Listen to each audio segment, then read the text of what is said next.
தமிழக வெற்றிக் கழக தலைவரும் நடிகருமான விஜய் ஜனநாயகன் படப்பிடிப்புக்காக மதுரை விமான நிலையத்தில் இருந்து கொடைக்கானலுக்கு கடந்த மே மாதம் 1ஆம் தேதி சென்றார். மதுரை விமான நிலையத்தில் இருந்து திறந்த வேனில் நின்றபடி அவர் பயணித்தார்.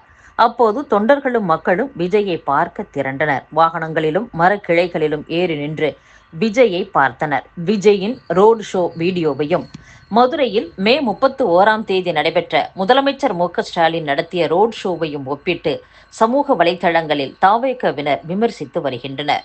உங்க கிட்ட பணம் இருக்கலாம், உச்சபட்ச அதிகாரம் இருக்கலாம், அவதூறு பரப்ப 1000 ஊடகங்கள் இருக்கலாம்.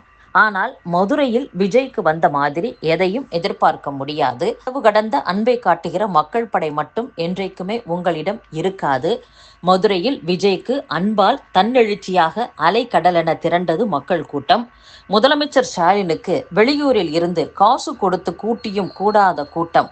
அதாவது நீங்கள் நடத்தியது ரோட் ஷோ அல்ல, காமெடி ஷோ என்று அவர்கள் பதிவிட்டுள்ளனர். இதற்கிடையில் மதுரையில் நடந்த பொதுக்குழுவில் விஜய் கட்சிக்கு ஆதரவாக வெளியான சர்வே விவகாரத்திற்கு முதலமைச்சர் மு.க.ஸ்டாலின் பதிலளித்துள்ளார். சமீபத்தில் மும்பையைச் சேர்ந்த தனியார் நிறுவனம் வரும் சட்டசபை தேர்தல் குறித்து சர்வே எடுத்துள்ளது.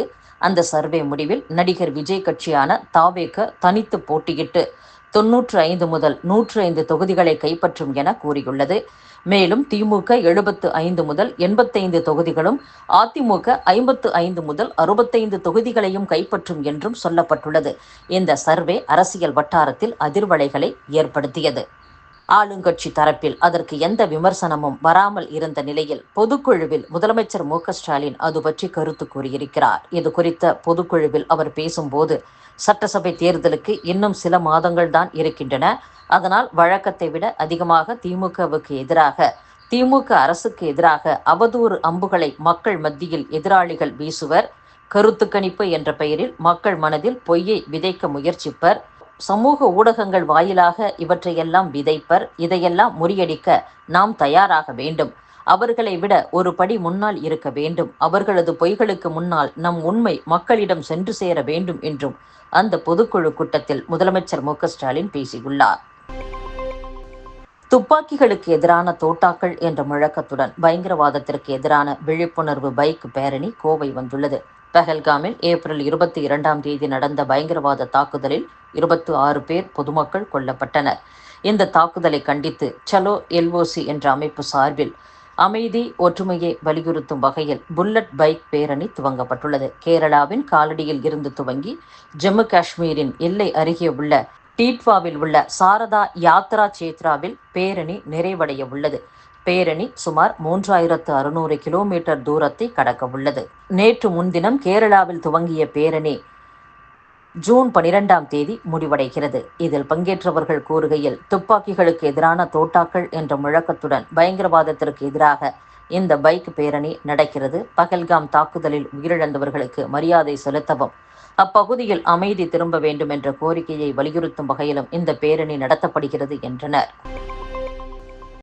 மேற்கு திசை காற்றின் வேக மாறுபாடு காரணமாக தமிழகத்தின் ஒரு சில இடங்கள், புதுச்சேரி, காரைக்காலில் இன்று இடி மின்னலுடன் மிதமான மழை பெய்ய வாய்ப்புள்ளது.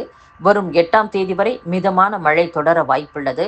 தமிழகத்தின் ஒரு சில இடங்களில் இன்றும் நாளையும் அதிகபட்ச வெப்பநிலை இயல்பை விட 3 டிகிரி செல்சியஸ் கூடுதலாக பதிவாக வாய்ப்புள்ளதாக வானிலை ஆய்வு மையம் அறிவித்துள்ளது. சட்டசபை தொகுதி வாரியாக திமுக நிர்வாகிகள் சந்திப்பு கூட்டங்களை நடத்த இருப்பதாக முதலமைச்சர் மு.க.ஸ்டாலின் அறிவித்துள்ளார். இது குறித்து அக்கட்சியினருக்கு அவர் எழுதிய கடிதத்தில், ஓரணியில் தமிழகம் என்ற புதிய உறுப்பினர் சேர்ப்பு திட்டத்தை தொண்டர்கள் வீடு வீடாக சென்று வெற்றிகரமாக நிறைவேற்ற வேண்டும். ஒவ்வொரு குடும்பமும் திராவிட மாடல் அரசின் சாதனை திட்டங்களால் ஏதேனும் ஒரு வகையில் நிச்சயம் பயன்பெற்றிருக்கும். அவர்கள் திமுக அரசு தொடர வேண்டும் என விரும்புவர்.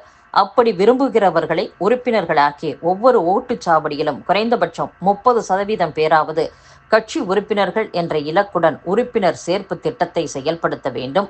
உங்களை நம்பித்தான் ஓரணியில் தமிழகம் என்ற திட்டத்தை அறிவித்திருக்கிறேன். உங்கள் உழைப்பால் 2026 சட்டசபை தேர்தலில் திமுக மகத்தான வெற்றி பெற்று ஆட்சியை தொடரும். என் நம்பிக்கையும் வலிமையும் நீங்கள்தான். உங்களின் நலன், உங்கள் செயல்பாடு, கட்சியின் முன்னேற்றம் அறிய சட்டசபை தொகுதி வாரியாக கட்சி நிர்வாகிகள் சந்திப்பை துவங்க இருக்கிறேன். தொடர்ச்சியான பயணங்களில் உங்கள் ஊருக்கு வரும்போது தொண்டர்களின் முகம் கண்டு மகிழ்வேன் என்றும் முதலமைச்சர் மு.க.ஸ்டாலின் அந்த கடிதத்தில் கூறியுள்ளார். G7 எனப்படும் பெரும் பொருளாதார வளர்ந்த நாடுகள் அமைப்பில் America, Britain, France, Germany, Italy, Japan, Canada ஆகிய 7 நாடுகள் இடம்பெற்றுள்ளன. வட அமெரிக்க நாடான கனடாவில் G7 மாநாடு வரும் 15ஆம் தேதி முதல் 17ஆம் தேதி வரை நடைபெறவுள்ளது. இதில் பங்கேற்கும்படி பிரதமர் மோடிக்கு அழைப்பு விடுக்கப்படவில்லை. அழைப்பு வந்தாலும் கனடாவுக்கு பயணம் செய்வதற்கு பிரதமர் மோடி தயாராக இல்லை. இதன்படி 6 ஆண்டுகளுக்கு பின் முதல் முறையாக G7 மாநாட்டில் மோடி பங்கேற்கவில்லை.